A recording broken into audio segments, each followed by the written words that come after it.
Hey, it's Coach Adrienne here with another edition of Tea Time with Tips.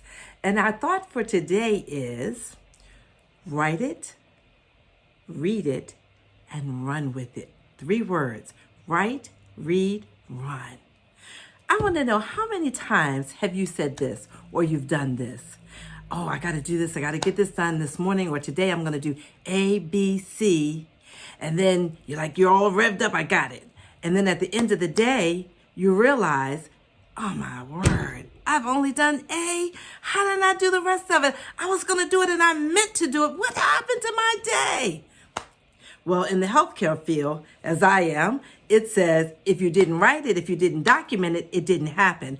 And it's the same way with your goals, your dreams, and your plans. If you don't write them, it is unlikely that they're going to happen, because all the things that you got floating around up in there, it's not going to come into your life. It's not going to happen, because there's always something that's going to interrupt what you're thinking about. So you need to, your first word, you need to write it down.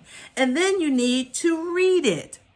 So it's not good enough to write it. I won't tell you how many times I've written the day before and the day of, I'm going to do and I write it down. And then in the course of the day, it gets so busy that I don't look at it. And when I don't look at it, it doesn't happen. And I remember at the end of the day, when I go proudly running to my list to check it off, to realize, God darn it, I didn't do it again. I missed it. So you gotta write it, and then you have to read it. Go back to it often. Make it a point to check in on your list several times a day. Make it a point, if it's a long-term goal, short-term goal, medium-term, make sure you're checking in midway, so that you are marking off that which you've done. Because what that does is that gives you the motivation and the zeal to make it happen, gives you the opportunity to evaluate to see if it's working. It does all of that, gives you the focus and clarity that you need to make it happen. And then the third thing is run with it.